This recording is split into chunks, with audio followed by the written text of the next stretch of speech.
The IRS has just put out a major statement to the entire country warning Americans that moving forward, the agency will now be using AI to crack down on tax-related enforcement.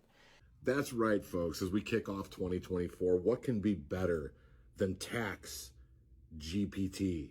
It comes as a direct result of the so-called Inflation Reduction Act that was signed into law by Joe Biden last August. Included in that particular law was around $80 billion that was earmarked to expand the IRS's budget over the next 10 years. There's no reason for us to be frustrated that billions of our taxpayer dollars was put in to bolster the IRS into creating roughly 80,000 armed stormtroopers to be able to raid our places in case they think there's a tax discrepancy, mostly on middle-class workers.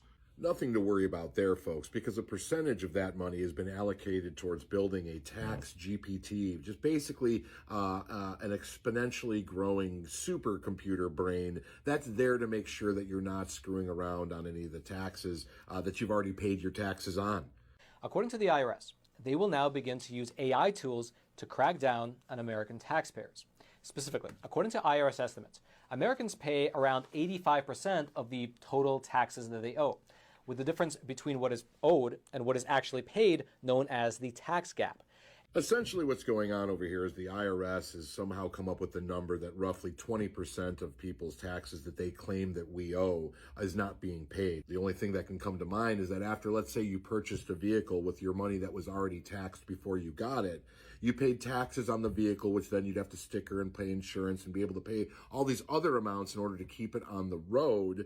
Let's say that you paid off said vehicle and all of a sudden you need some money because, as we all know, Bidenomics are working. We just could use to free up a little extra cash. It's not that everything is so expensive that we have to sell our shit in order to maintain our homes and our families. The reason why this is important and absolutely correct to do is because after you paid for your vehicle with money that was already taxed, and then had to pay all the other things in order to just operate your vehicle on the road and not have it taken from you. If you need extra money after you've already paid off your vehicle with taxes that you already paid on the money you purchased it with, you sold it.